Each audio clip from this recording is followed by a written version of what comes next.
కూసినట్లు పొడులతరవో దశౌదం మెరరాగం తీసినట్లు జాగిరి శాంతరాల ఎడివెన్నెరగాసులు పోసినట్టు చల్లని భాష మన తెలుగు చల్లని భాష మన తెలుగు సామ్యము లేదు ప్రపంచ భాషలను అమ్మ అంటే బాగుంది. నేను అప్పుడప్పుడు అన్నా ఇంగ్లీష్ మాస్టర్లో నాకు తెలియదు చెప్తాను బయట అమ్మ అంటే బాగుంది.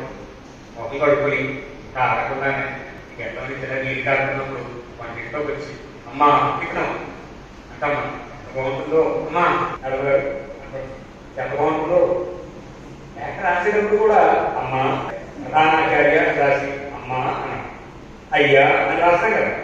ఇక ఆర్య నువ్వు అని రాసుకోవడం లేదు. ఆర్య వర్ణాలు వేయండి. అందుకని ఆ అమ్మ అనే పదాన్ని హాయిగా ప్రయోగించినట్టు మాడుగుల నాగపంచాయతీ గారి చెప్పిన బయటిది.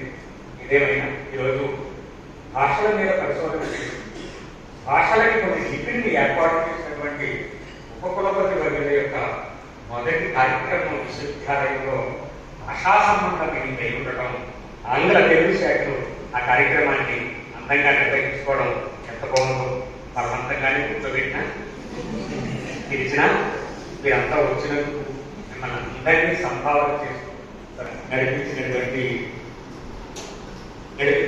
జ్యోతిమణి మేడం గారికి, తర్వాత మా తెలుగు శాఖ అధ్యాపకులు డాక్టర్ కెవిఎల్డి వరప్రసాద్ గారికి, డాక్టర్ సత్యనారాయణ గారు,